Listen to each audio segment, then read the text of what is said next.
The psychology of people who cry easily. It's not weakness. Have you ever been told, "You're too sensitive"?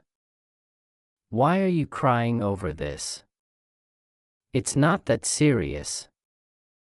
And maybe you started believing it. Maybe you thought crying easily meant you're weak, but what if I told you, crying easily might actually be a sign of emotional strength? Today, we're diving deep into the psychology of people who cry easily, and why it's not weakness. It's something far more powerful. Watch till the end, because what you learn might completely change how you see yourself, or someone you love. Crying is one of the most misunderstood human behaviors. In many cultures, especially for men, it's discouraged. For women, it's often mocked or minimized, but psychology tells a very different story. Let's break it down. Why do some people cry more than others? First, understand this: not everyone's brain processes emotions the same way. Some people have higher levels of emotional sensitivity, meaning their nervous system reacts more strongly to emotional stimuli. Psychologists sometimes refer to this as high emotional reactivity or being a highly sensitive person, HSP, a concept popularized by psychologist Elaine Aron. Highly sensitive individuals process emotions deeply, notice subtle details others miss, feel empathy intensely, react strongly to both positive and negative experiences. This isn't a disorder. It's a personality trait, and about 15 to 20% of the population falls into this category. So if you cry easily, you're not broken, your brain is just wired differently. The biology of tears. Here's something fascinating. Humans are the only species that produce emotional tears, not just reflex tears from cutting onions, but tears triggered by feelings. Research suggests emotional tears release stress hormones and toxins from the body. In other words, crying is a biological regulation system. When you cry, your parasympathetic nervous system activates, helping your body calm down. That's why after a deep cry, you often feel lighter. Crying isn't losing control. It's your body restoring balance.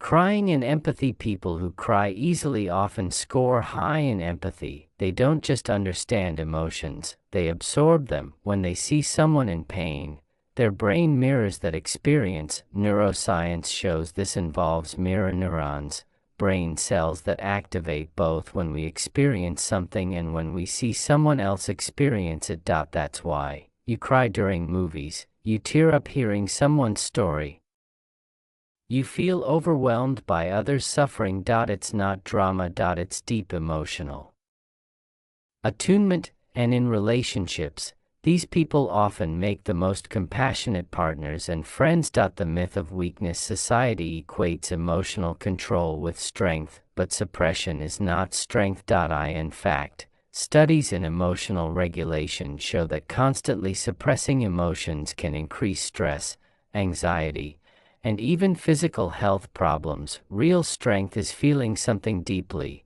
and still showing up, still functioning, still loving. Crying is not collapsing. It's processing. Some of the strongest people you know cry in private, you just don't see it. Childhood and conditioning. Many people who cry easily were either raised in emotionally intense environments, taught to be hyper-aware of others' moods, or never allowed to safely express emotions. When emotions aren't validated in childhood, they often overflow in adulthood. Crying becomes the language the body uses when words were never enough.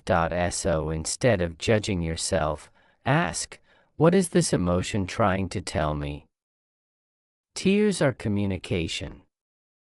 When crying is a signal. Now, let's be balanced. Crying easily is normal, but if you find yourself crying daily, feeling hopeless, or unable to function, it could signal anxiety, depression, or emotional burnout.